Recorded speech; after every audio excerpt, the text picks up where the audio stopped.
Hi friends, నేను మీ Nagesh. Welcome back to our channel do help to others.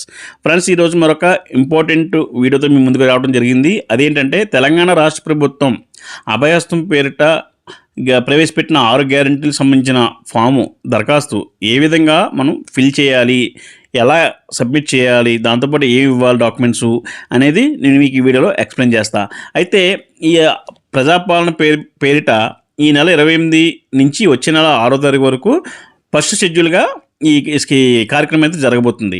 అయితే విలేజెస్లో అయితే పంచాయతీల్లోనూ, అలాగే పట్టణాల్లో అయితే మున్సిపల్ వార్డుల్లోనూ ఈ కార్యక్రమం అయితే జరగబోతుంది. అయితే మనకు అఫీషియల్గా నేను సీఎం రేవంత్ రెడ్డి గారు మనకు ఫామ్ అయితే లాంచ్ చేశారు. ప్రజాపాలనకు సంబంధించిన ఒక అప్లికేషన్ అయితే మీకు నెట్లో కూడా ఎక్కువగా ఈ ఫామ్ కనిపిస్తుంది.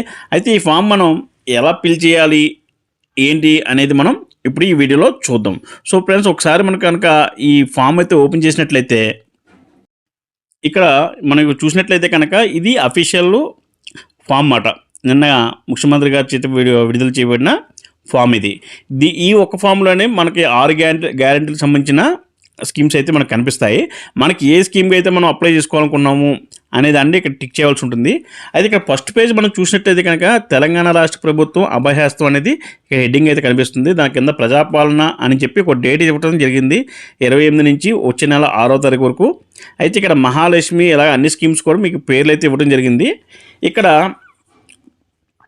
ఫస్ట్ పేజ్లో కుటుంబ వివరాలన్నీ పొందుపరచాలి. దీనికి సంబంధించిన అన్ని వివరాలు కూడా మనం ఫిల్ చేయవలసి ఉంటుంది. కుటుంబంలో ఎవరైతే అప్లై చేస్తున్నారో వాళ్ళ పేరు, వాళ్ళ ఫోటోగ్రాఫు, మేలా ఫిమేలా, అలాగే ఎస్సీకి సంబంధించిన, ఎస్టీకి సంబంధించిన ఏదైతే ఆ డీటెయిల్స్ అయితే మీరు టిక్ చేయవలసి ఉంటుంది. అలాగే పుట్టిన తేదీ, Aadhaar number, ration card number, mobile number, ఇవన్నీ కూడా మ్యాండేటరీగా మనం ఇక్కడైతే ఫిల్ చేయవలసి ఉంటుంది. అలాగే 8వ కాలంకి వచ్చినప్పటికీ వృత్తి ఏం చేస్తారు అనేది ఇక్కడ మెన్షన్ చేయాలి.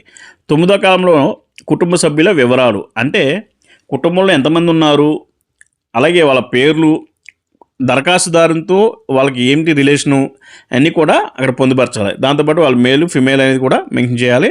వాళ్ళ పుట్టిన తేదీలు, అలాగే వాళ్ళ ఆధార్ కార్డు నెంబర్లు అయితే ఇక్కడ మెన్షన్ చేయాల్సి ఉంటుంది. ఇదంతా చూసినప్పుడైతే మన ఈ కుటుంబ వివరాలతో ఫస్ట్ పేజ్ అయితే ఫుల్ అయిపోయింది. ఇక్కడ మన సెకండ్ పేజ్లోకి వెళ్ళినప్పుడు ఇక్కడ స్టార్టింగ్లో మనకి అడ్రస్ అయితే అడుగుతున్నారు. హౌస్ నెంబరు, అలాగే మండలం, అలాగే మున్సిపాలిటీ పేరు, వార్డు నెంబరు, ఇవన్నీ కూడా మీకు తెలిసే ఉంటుంది కాబట్టి మీ ఆధార్ కార్డు ప్రకారం మీరు ఫిల్ చేసేయండి ఇవన్నీ కూడా. తర్వాత ఇక్కడ మన గ్యారంటీలు చూసినట్టయితే అభయహస్తం గ్యారంటీ పథకాలు లబ్ధి పొందడానికి వివరాలు, కావాల్సిన పథకాల లబ్ధి కొరకు టిక్ చేయండి అని పెట్టారు కదా. సరే, ఇక్కడ మెన్షన్ చేసిన పథకాల్లో మనకి ఏ పథకం కావాలో ఆ పథకానికి ఇక్కడ మనం ఆప్షన్ అయితే సెలెక్ట్ చేసుకోవాల్సి ఉంటుంది.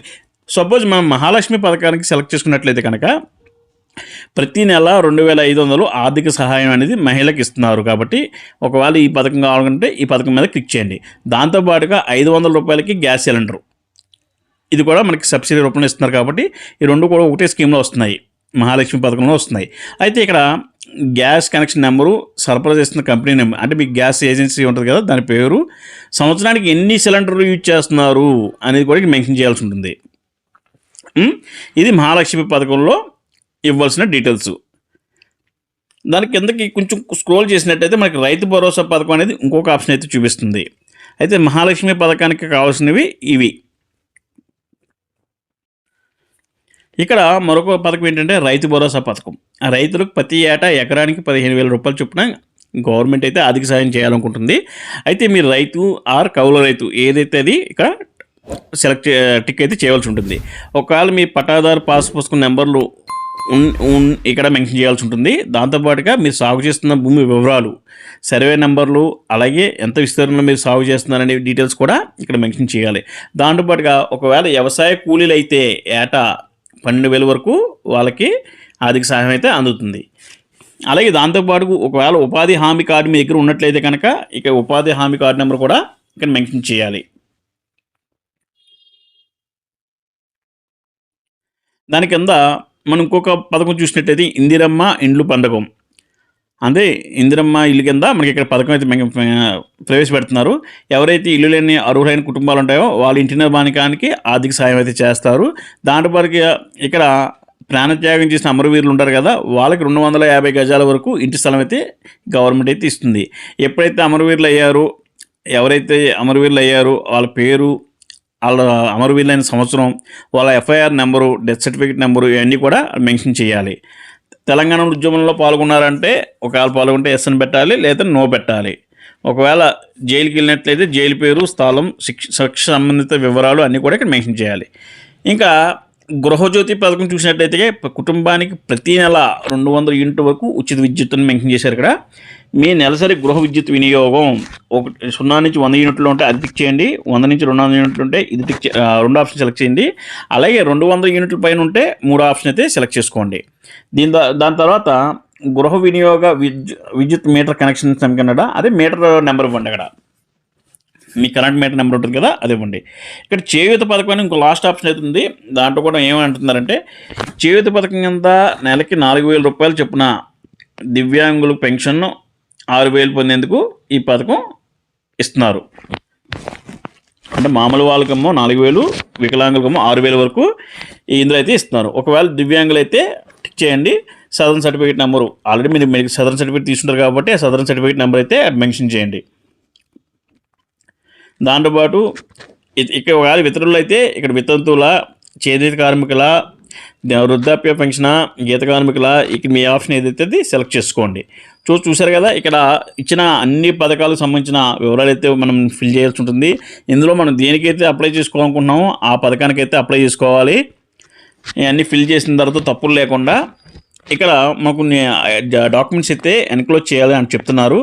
దాంతోపాటు ఏంటంటే ఆధార్ కార్డు జిరాక్స్ కాపీలు, దాంతోపాటు తెల్ల రేషన్ కార్డు జిరాక్స్ కాపీలు, ఇవన్నీ కూడా ఈ అప్లికేషన్తో పాటు ఫిల్ చేసి మీకు ఎక్కడైతే ఒకవేళ విలేజెస్లో అయితే గ్రామ సభలోను, మున్సిపాలిటీలో అయితే వార్డ్ ఆఫీసులోను ఈ సభ నిర్వహించి అక్కడ ఇవైతే కలెక్ట్ చేసుకుంటారంట. సో ఇవన్నీ అయితే మీరు ఫిల్ చేసి రెడీగా పెట్టుకోండి. రేపు నుంచి అయితే ఈ అప్లికేషన్స్ అయితే కలెక్ట్ చేసుకుంటారు. మీకు ఇవన్నీ అయిపోయిన తర్వాత కిందకి స్క్రోల్ లాస్ట్ పేజీకి వెళ్ళిపోతే ఇక్కడ మనకి రిసిప్ట్ అయితే ఇవ్వడం జరుగుతుంది. ఎవరైతే యాక్సెప్ట్ చేశారో వాళ్ళు ఒక అదిగా సంతకం చేసి అక్కడ స్టాంప్ వేసి అయితే మనకి ఇవ్వడం జరుగుతుంది. చూసారు కదా ఫ్రెండ్స్, ఈ ఫామ్ అంతా మనం చక్కగా ఫిల్ చేసి మనకు కావాల్సిన పథకానికి అప్లై చేసి మనం దరఖాస్తు చేసుకోవాలని అనుకుంటున్నాను. అలాగే మీకు ఈ ఫామ్ కావాలనుకుంటే నేను ఈ వీడియో డిస్క్రిప్షన్లో ఈ లింక్ అయితే పెడతాను. కావాల్సిన వాళ్ళు డౌన్లోడ్ చేసుకోండి. ఈ వీడియో డిస్క్రిప్షన్ ఉంటుంది లింక్ అయితే. సో ఫ్రెండ్స్, చూసారు కదా, మన వీడియో కనుక మీకు నచ్చినట్లయితే లైక్ చేయండి, షేర్ చేయండి, కామెంట్ చేయడం మాత్రం మర్చిపోద్దు. Thanks for watching.